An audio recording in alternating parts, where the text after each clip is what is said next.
But I mean, right off the bat then, FitFCK, you have it on your shirt. I think the easiest place to start is probably positioning, right? Because you went for a name that is out there, is provocative.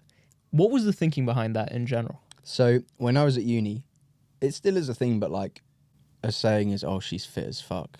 Or girls say, oh, he's fit as fuck. And people say like Leng or Peng now, don't they, or whatever. But back then it was that. And our slogan's always been fit as fuck, right? Because we want to be out there, we want to be different. And in terms of positioning, I've always said a fitness dating app is not genius. It's just another niche app. So how can we be different? At the time, there were 7 other fitness dating apps. None of them are still going now. And I thought the only way we're going to be different here is to A, create a brand, which we've done now. Still got a way to go, but it's started. And is B, to be out there as much as possible. And I firmly believe that if your brand message is on point and you have a community that backs what you're doing, then you can do anything right. And ironically, whilst we did it a few years ago, I now think that culturally, like, the name and the brand is so on point, because I think everyone is getting a bit sick and tired of certain messages, softness, biting your tongue. We're out there, we don't care, and if you like it, great. If you don't, that's the best thing about a niche product, is you're literally saying, if you like it, great. If you don't, whatever. Like, we're not here to please everyone, which a lot of gym brands are doing now. And ironically, it's not working. I think the gym brands that are going to do well from now on into the future are the ones who just cater for one niche and dial in on that niche. No, I hear that, man. And I think, honestly, one of the things that has made me gravitate towards you since I met you like a year ago is this fact that you're unapologetically yourself. Yeah, I mean, it comes with age, though. So, like, disclaimer, I'm 31 as of Sunday. And I spent, like, my early 20s to mid-20s just not being myself. Constantly trying to be my dad. He's, like, this massively charismatic character who's done really well, and I was just always trying to be him, even dressing like him and stuff. And I wasn't one with myself. I wasn't fully happy. And then, like, I think, I don't know what the turning point was, maybe lockdown. But, like, I just thought, you're you. People like you when you're you. Why not just be yourself? And the truth is that, like, factually, you're not going to be liked by everyone. Doesn't mean you're going to be hated by people, but not everyone is going to love you. So, like, just run with what you've got and value the people that do like you. And so, you know, our community, as well as friends, family and everything, you know, means a lot to me. No, 100%. But going back to the name. Yeah.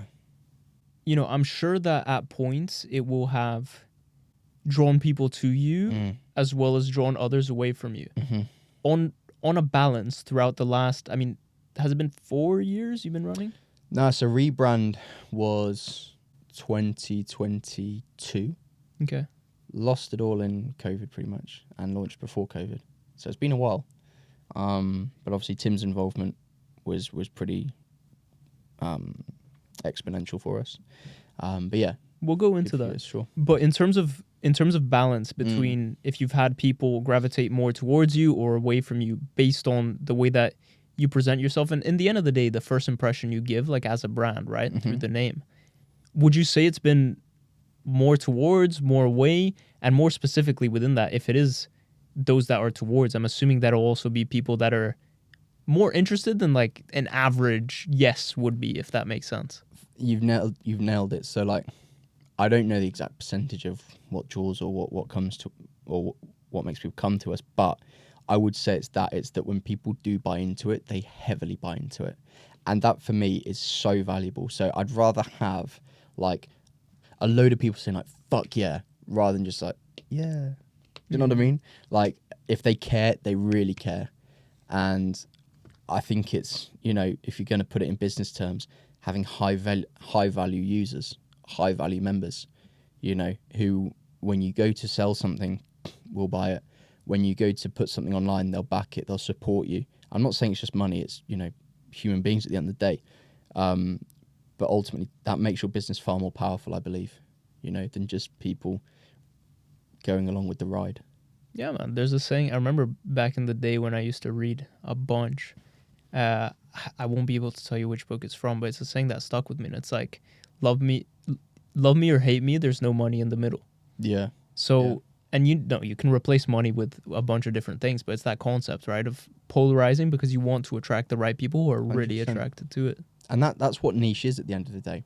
You know, people like to say the niche, and then you're like, but are you really? Like, we're niche as a brand, then we're niche as a name, and then we're niche as a focus as well. It's very niche, and like, yes, it minimizes our market a bit, but as I say, the people that we've got in it ride with us, and our community, I say it in all the time, but it's so true, our community is everything.